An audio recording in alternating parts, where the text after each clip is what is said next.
Now we move into Jake Harding, the next list. Now, Jake was also at this event. He ended up getting 12th place from Vanguard Tactics, homie. Beachhead Brawl again, like we said, for 202 players. And so yeah, he 5-1. Let's take a look at my Gitz list and his path to victory. So here we have different yet same. Same but different, right? Right. You know, it's one of those things where you're like, Tankbusters, don't worry. There's more to talk, more to discuss. We're not stuck in the data sheets. I'm just presenting this data to you. So we have the Big Mech and Mega Armor, 3 shock attack guns, 3 war bosses, 2 5-man Stormboy units, 3 trucks, 3 Breaka Boyz, 3 tank busters, a 5-man unit Flash Gitz, a Gretchen unit, and then a Burner Boy unit, and a big 10-man unit Flash Gitz. Now, we are completely tilted and leaning into the new data sheets and the new detachments. Member of Team Vanguard Tactics, I expect nothing less.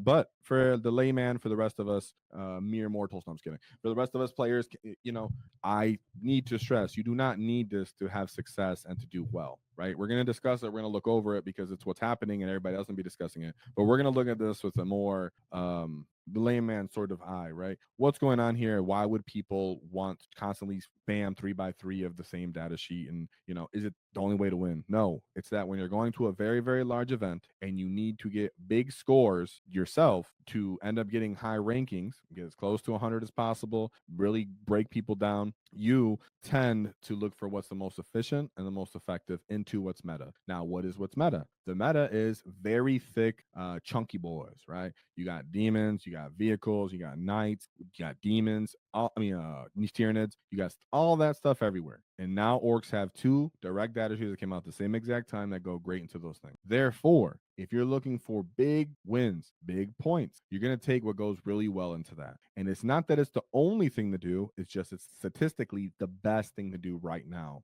via the dice and the math hammer behind. But I promise you, it's not the only way to do well. There's plenty of lists, people that we've covered and people we've spoken to that can do well without this. But understand, the meta is what these guys are tuned for right now. It only takes a few point changes for either us or the meta itself to change that at least the Breaka Boyz might slide back as they're in contention with a lot of other things. You get a lot of arguments for knobs, a lot of arguments for beast bosses and snaggers, and then of course you got good old fashioned Gaz, which is essentially a Super Saiyan Breaka Boy. So we're looking here like this is not something to be weary of. Just understand, big players going to big events trying to give big numbers are going to spam something that goes great into all the big data sheets. It's just kind of that simple. Sometimes F top 40K 6-round events doesn't mean the rest of us can't win and don't win. I promise you, it's great. And like some people are saying in chat, not a fan of it in Tactics Brigade. So I find it very compelling that Jake is actually running this here. Shout out to our sponsors, the Baron of Dice, as they helped us do our Waaaghtaktiks dice. So shout them out.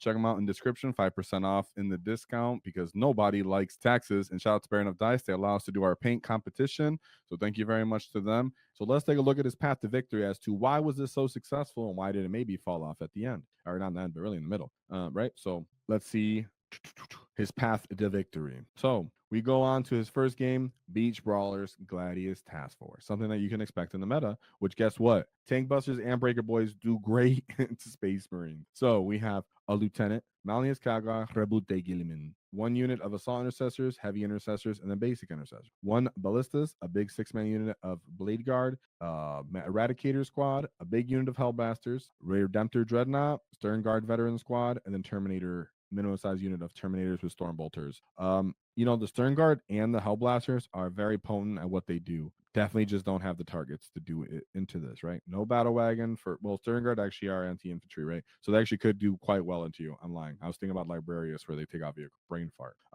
Mind you, you take the Lieutenant, put them with the Hellblasters is what I'm assuming they could be with and actually do quite well as well. Very efficient shooting platforms here. Very delicate shooting platform. We love that we actually have stuff that can shoot back at them in this detachment as orc players. Now, you could use for example, your tank busters to try to pop a Ballistas Dreadnought, right? We have Ballistas Dreadnought on this list, you can see, but it's only 130 points. What's the real value there? The real value is trying to take advantage of the fact that you can kill something like Rebute Gilliman late in the game after the Break Boys take him down for the first time, right?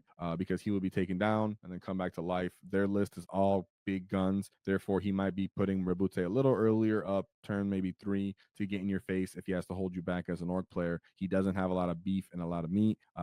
Therefore, you have the whole battlefield to either punch or shoot any of these targets. Blade Guard veterans hate to see Breaker Boyz, hate to see Tankbusters. Breaker Boyz love to see Ballistas Dreads. They love to see Eradicators. They love to see everything on this list, even Terminators with Combi Bolters because they don't have a Storm Shield, so they're 3 flat, 3 wounds. This is a perfect example of why people bring the same data sheet 3 times into the meta. It's because you'll get a 99-point win when you go straight into something like that. That's like, oh, anything I make contact with is worth it. Let's go. Whoa! Right? And that's what happens. So nothing shame about that. Great job there. Love to see it. Love Crump and Space Marines, especially when they're running double oath. Then we move into the next game with this Adeptus Custodes. Now, this one you have to be a more cheeky git because they're trying to do what you're doing. Quite elite. The thing here is that we're actually good at shooting now. We're not trying to shoot. We're good at shooting now in this detachment. Weird point value of 1970, James. What's up with that? 2 units of Blade Champions and then Trajan Valores. 1 unit of Guardians, of Big Guardians. 3 units of 3 Terminators.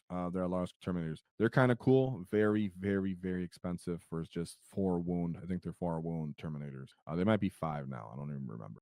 They're killy. They're small, kind of 3-man unit. Orks just will eat them up with this kind of effective killing list. Now we have 1 grav tank. I like that they only brought 1.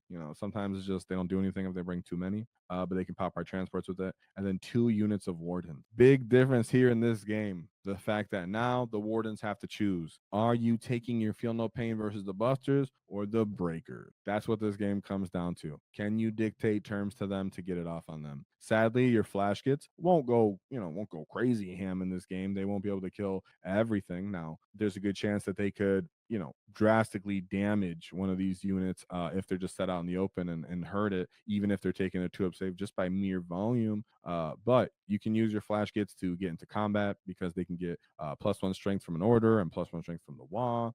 They can fall back and charge and do interesting things like that. So they're not completely out of contention in the game just because they can't shoot too well into all these units.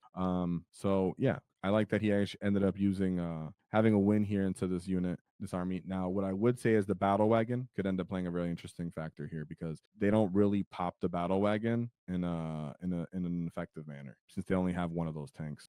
So love to see that. With a 78-point win there, not the easiest. You gotta be aware that all of these gets are elite and everybody wants an attention, and you can't really let the Terminators get in your backfield.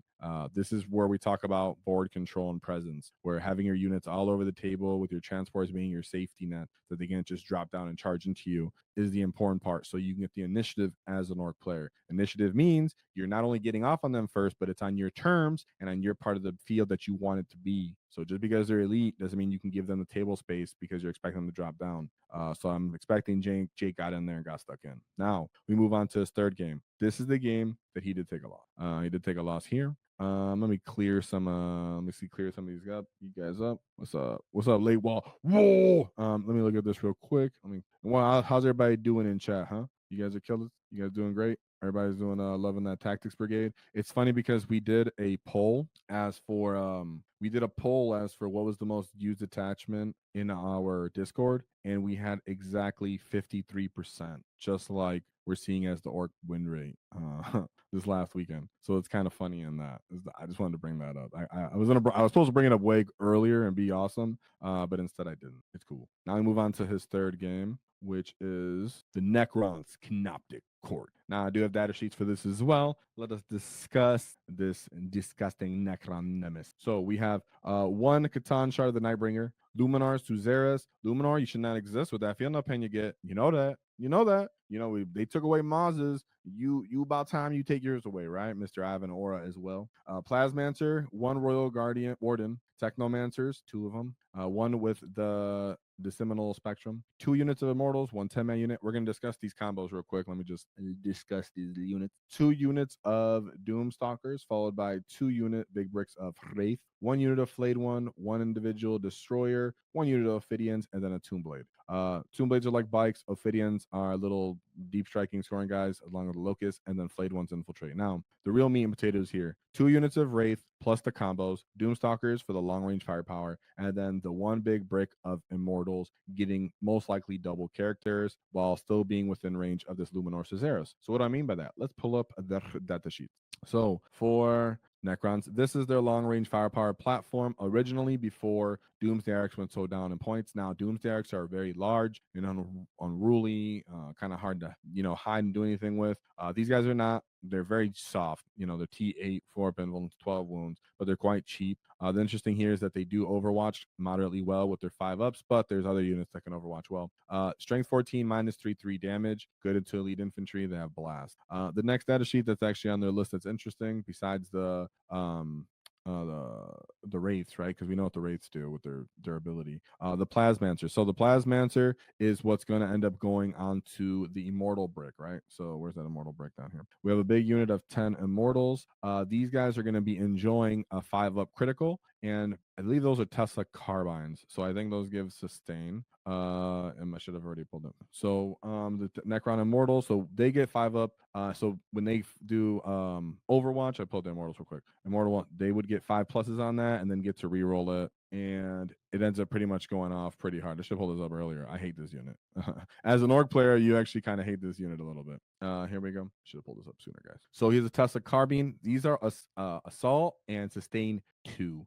So that means they will be critical 5+ sustain 2. And then if you're on an objective marker, they re-roll the wound roll of 1s, and then reroll 1s naturally, and then if you're on objective marker, it's fully. So with that being said, those guys go pretty hard on Overwatch when they shoot you, and then they also have a plasmancer. A warden, which allows them to fall back and shoot. Because normally you just want to tag those guys. In this case, you can't really. And then Luminor Caesaris allows them to reduce AP when they're targeted themselves. So there's a lot of in the dynamic of this is playing as a big castle of durability and some killing potential. Because then we move on to the wraiths. Now the wraiths would be taking on the Technomancer. So the Technomancer gives them a 5-up feel no pain, and then he helps you regenerate guys. So you can bring those guys back after they start getting killed with those wraiths. So he's giving them feel no pains, and he can end up taking, as we've seen on this list, one of those Gitz right here had the ability to infiltrate. So he can take one of those wraiths units, he can infiltrate them, take position on the field, and then make you kind of come get him as he's already scoring primary. He positions up with his, flayed ones can actually end up screening if you got something that wants to go into him, or they really just score. You got to keep him in that. I assume in this mission, you're keeping him safe because you need something. So yeah, they are annoying because orcs typically want to clear out a Necron unit in kind of like one activation, typically on the wall, typically with high volume of punches, typically with sustainer lethal from something like Warhorde, or maybe the Flash Gitz popping off really hard. Really hard to fully kill one of these wraith units, and it's hard to take position as the orc player because of these immortals trying to do the same thing that we do. They're trying to do that that we want to do to them, they want to do to us to a certain degree. So not necessarily surprised. I would like to see the mission. Necrons are kind of hit or miss. If orcs will, I think we do quite well into them. Like, we have the tools, but they're one of those armies that is just kind of sometimes the dice go their way with survivability, interactions, and they regen a bunch of guys, or we just we just bounce for damage. And they have good tools, so it is what it is. And he got a really high score, like I said, with an 85-point win. So it's like we spoke about the other org player over here with James Ball, where he lost the same round with a similar score. So I'd love to know what this mission was. Yeah, so with that being said, we move on. Not a big deal. We get a great game, I'm sure. And we move on to his 4th game. So he's going into Necrons again to get redemption into the Crons with Star Scatters. So people are still playing it. You should expect that if you're going to see Necrons, a lot of diverse Necrons out there in the world right now. So we got a Hexmark Destroyer, followed by Emotech Stormlord, a Locust Lord, Technomancer, and then Silent King. 1 Reanimator, 1 Brick of Wraith, followed by 2 Doomsday Arc, 2 Flayed Ones, Locust Destroyer, and then 2 Triax Stalkers. These guys pull cover essentially, and are like kind of kickstarting units, 110 points. They got moderate guns. They're moderately tough. They got 4 invulns. They have I think 14 or 12 wounds. Like T8 though, but the invuln is the real factor. And mind you, they're in Scatterstar. They can take all the buffs and everything like that too. All in all, these guys don't, now that they've gotten nerfed, they're not as potent as we used to see them to be in the meta. This is one of those matchups where I do think orcs do present great tools into that. And why I say that is Doomsday Arc hate Tankbusters, right? Of course, each to own as what's happened to you in your games. But Tankbusters typically want to go into something that's, lower than T10, That way they can wound them on twos. And so Tankbusters being able to actually pop those guys is amazing. Breaka Boyz being able to really punish something like the Silent King could really be a big deal. And the fact that he just played into Necrons will keep him nice and sharp as to what's kind of the data sheets for everything, even though it's slightly different. What he can do, you got to remember that the wraiths are the wraiths and what there will be, because he still has that Chronomancer right there, the Technomancer, like we discussed, for the 5-up Feel No Pain, right? So he can still do that little cheeky get, stuff, and that's actually quite common for people to bring that. So a lot of time you're worried about scattered Necrons because they can do a ton of damage to whatever favorite unit is, and there's a chance you'll bounce. But this is why people tilt completely into the damage. Like pull pedal to the metal, because if you're going to lead into I just want to do damage and I don't really want to have deal with too many tools, time management, a lot of overthinking. I kind of just want to wah and get stuck in a lot of events. I got to play a lot of rounds over the weekend. A lot of tough stuff exists. I don't want to have to think too hard. I want to just beat not overly think. That's why people go, I'm just going to bring the biggest, hardest hitting stuff. Because when you run into something like Scatterstar, you're like, I want the answer to not just be outthink you, but I actually just want to be able to crump you and actually make you so scared to for me to close the distance that you just don't get in the game. And even though I end up dead ultimately as an Orc player, sometimes I've controlled the table the whole game by just my presence and my ability to score. And late turn wall, boom, I win. So late game wall, so boom. I don't know if it happened here. Just saying, it happens with Orcs more often than not. 88-point win, great job there. Then when I said happens more often than not, I mean with Necrons, you can kind of hold them at bay if you just encroach on their positions. So we move on to the fifth game. I knew that. Fifth game, where he's going into Black Templars, Righteous Crusaders. Kind of cool. See Black Templars all over again. That model, though, disrespecting us. Yeah, you ain't disrespecting us no more, ain't you? Then so we got Captain with Jump Pack, a Castellan, High Marshal Hellbrick, Judiciar, and then Lieutenant with Kami Walter, Intercessor, one brick of Primaris Crusaders, an Intercessor brick with Jump Packs, 2 Lancers, Infiltrator, a Redeemer, and then 2 units of Sword Brethrens with 1 Reaver unit, and then a Scout. Like always, these guys like to get really elite and crump you. Primaris Sword Brethren, dude. I remember when you guys were all over the meta and just crumping everything for what they can do. So much output, so much damage too. Rerolling wounds. They'll blend through just about any orc unit that we got. Now we like to talk about how awesome Breaker Boyz are. You know what they don't like to see? This get right here, this Redeemer, right? Something we talk about all the time with Breaker Boyz is they're awesome for what they do, great damage. We missed it, we lacked it. We love that it's damage 3, but Land Raiders being able to overwatch them and devastate the entire unit is a harsh reality that you must deal with. Now, can Tankbusters pop it? Absolutely, but it usually takes multiple units. The SAG can go off. Don't get me wrong. I've gone off and destroyed everything in the world with shotgun guns, like you, but bring that up. Now, again, in this sort of matchup, when you're playing against melee Marines, maybe a mirror matchup, whenever comes up where people are playing with these missiles, just like I just mentioned, the Breaker Boyz are susceptible to Overwatch. Sword Brethren can be. Now, not as easy because the Land Raider Redeemer, they can just kind of vomit them out and the guys can run out because they have assault ramps. But nonetheless, that's where you do have the ability to really, really punish the enemy on their one commitment and get a trade. So they come out with just impact, intercessors. You pick them up at Flash Gitz without getting too close to them. They try to close the distance on you again. You overwatch them with overwatch the Sword Brethren, damage the unit outright, or kill them. It's happened very often. I promise you, as an Orc player, take position with your Flash Gitz in these melee matches, especially knowing that he doesn't have volume of shooting at range. He does have the Redeemer. Don't get me wrong, but he has to close the distance with that Redeemer to get that flamer off on you. It's terrifying. I get it.